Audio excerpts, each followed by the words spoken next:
Welcome to Samba Samba. Enjoy the video. In this video, I will explain how to get the Ferrari 488 Pista in Need for Speed Heat. First, you need to reach rep level 30 in the game. This unlocks the car for purchase at the dealership. You earn rep by competing in various races and completing challenges throughout Palm City. Make sure you are also accumulating enough in-game cash to afford the car when it becomes available. To efficiently gain rep, participate in both day and night events. Night races, especially those with higher heat levels, offer substantial rep bonuses, but also carry more risk. For cash, focus on winning races and completing daily challenges. Remember, you can also sell any unused car parts or vehicles from your garage to boost your bank balance.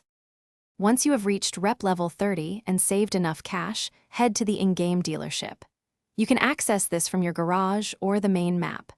Browse through the available cars until you find the Ferrari 488 Pista. Select it, confirm the purchase, and the car will be added to your garage, ready for action. After acquiring your Ferrari 488 Pista, the real fun begins with customization. Head to your garage to upgrade its performance. Install new engine parts, suspension, and tires to optimize its speed and handling for races. Don't forget to personalize its look with custom paint, wraps, and body kits to make it truly unique on the streets of Palm City. Thanks for watching. Consider subscribing if we helped you.